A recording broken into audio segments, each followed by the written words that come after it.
I am so riveted by all of this because there are so many ripples.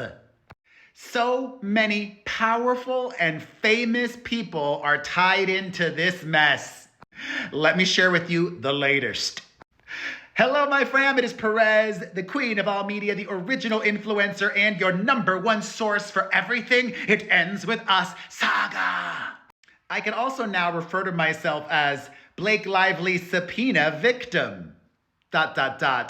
TBD. I have yet to be served a subpoena. Most discovery was due today, and I think depositions are supposed to be completed by the end of this month or the end of August at the latest. We'll see, but if I do have to be deposed, I will wear my florals. And I would not mind if it was broadcast at Madison Square Garden. But that's just me. A lot of people want nothing to do with this mess, including some very famous folks. As you might know if you've been following, the Gossip Ghoul alum is also suing Jed Wallace. Not him. I created this image. But let's imagine that's what he looks like, okay? He is the digital expert, the social media sleuth and provocateur, the samurai, whatever you want to call him. Jed Wallace was hired by Team Baldoni last summer in a proactive measure to help them. But according to him and Team Baldoni, Jed Wallace did not engage in any smearing. Wallace claims all that he and his company did was monitor online chatter. They didn't need to do anything else because all of the negative reaction that this one was getting was organic. And it wasn't anything new, remember? Back in 2023, when the initial casting of Blackface Blake was announced, there was so much negative chatter. People were not pleased. Then, when fans of the book that the film It Ends With Us is based on saw pictures of her in character and the fashion from paparazzi photos, once again, folks online were not happy. And then in 2024, that online negativity that had already begun a year prior just continued towards her. I think it was organic. It was with me. I didn't like her before all of this. I didn't even think she was a good actress. Remember I shared with you all not that long ago a post I made from literally 11 years ago, June of 2014. On my private F to the B page, I wrote, Blake Lively is really overrated. June 4th, 2014. I stand by that. Well, they don't call her Subpoena Serena for nothing. And by they, I mean me. She is trying to get a lot of information from Jed Wallace. Remember, not the real him. And just moments ago, Jed Wallace's lawyers filed a letter with the court complaining. But let me tell you the tea. Here's why. Dear Judge Lyman, we represent defendants Jed Wallace and Street Relations, the name of his company. They are respectfully submitting this letter motion for a protective order regarding plaintiff Blake Lively's notice of deposition of Street Relations and subpoena pursuant to federal rules of civil procedure, which lists 20 topics. The parties have moved the deposition to July 9th by agreement. So why does Jed Wallace want a protective order? The parties are at an impasse on part of Lively's topics 2, 10, 13, which require Street to identify the names of its entire client base from 2023 to now.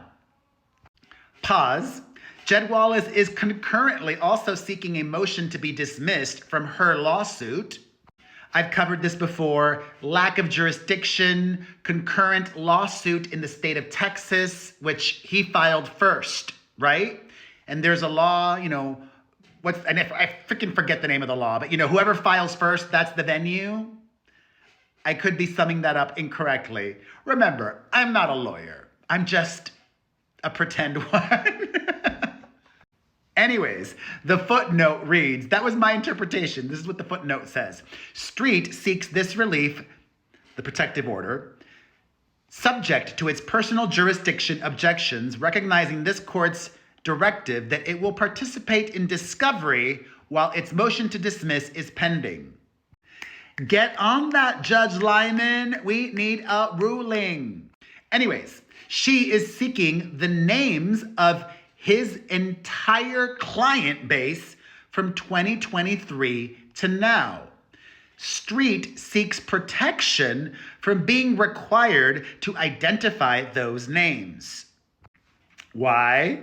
Sharing these identities would be harmful and an undue burden because these are clients from famous individuals and companies to private citizens who have relied on Street to perform crisis management services. These services are highly sensitive and confidential. They range from coordinating substance abuse, addiction, and mental health treatment to other specialized crisis response coordination. Is he talking about Johnny Depp?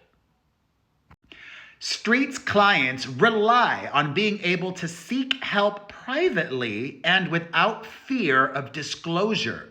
This is why Street agrees to confidentiality with each one. Additionally, and perhaps even more relevant, I think, who Street has served is not relevant to any claim in Lively's complaint. Additionally, Street has already testified that it did not engage in the type of conduct alleged here.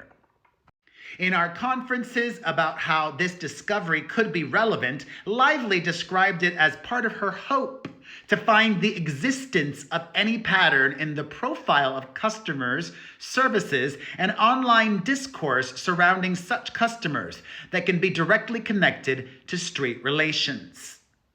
In other words, Lively is fishing for indications that Street's representation of other clients looks like what she thinks happened here, but did not. That absence of probative value weighed against heavy privacy concerns warrants this court's intervention.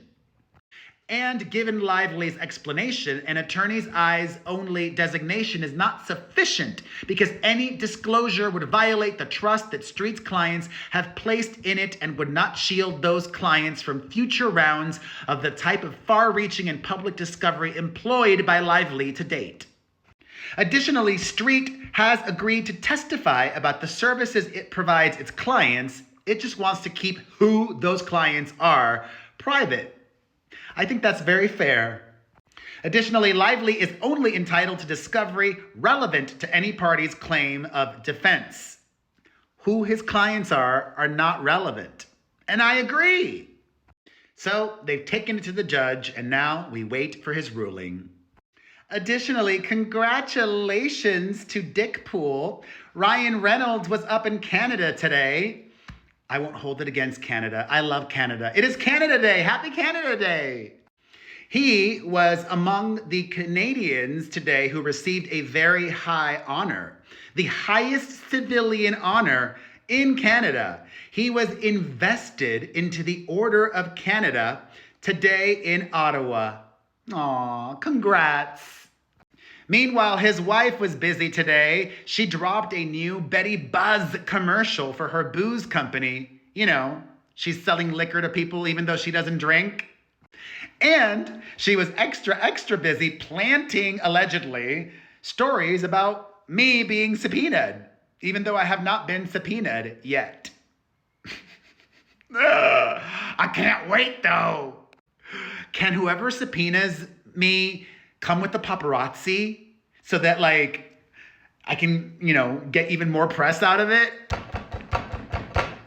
All right. right, my fam, that is all for now. Thoughts on the Jed Wallace of it all and everything else? Let's discuss in the comments section.